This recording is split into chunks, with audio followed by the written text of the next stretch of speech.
Was there a way that you guys found to still foster curiosity and a love for learning despite these larger classroom sizes and more structured environments? Maybe Jessica, you can go ahead and start us off. Yes, I the thing that I found that really fulfilled that deep desire for learning was professors' office hours. And I was terrified of my professors at first. And like, you guys are brilliant. You have a PhD in your field. You are an expert in your field. But over the time in college, it was a reoccurring habit for me to just walk around like this one building that I spent all my time in and just pop into literally every single professor's office with super duper detailed questions for them about their field of study. Half of them, like, I'd never even had as my exact professor, but I just loved talking to them.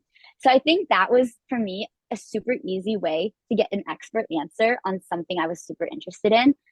And honestly, like, I'm so grateful for the relationships with those professors. A lot of times, a lot of my peers would look at their professors as like, wow, you are up on this pedestal and like you're unapproachable and I can't talk to you, I can't ask you questions.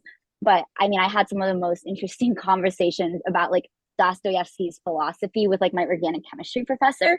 And so many of them are very interdisciplinary themselves and have incredible knowledge and insight and truly do want to have conversations within their field of expertise and just conversations in general. So that was probably the primary way that I satisfied that desire for deeper conversation. And then beyond that, a lot of it was just genuinely conversations with friends as well, bringing up the really interesting philosophical debates, ethical debates, especially with the pre med crowd, was always a hit.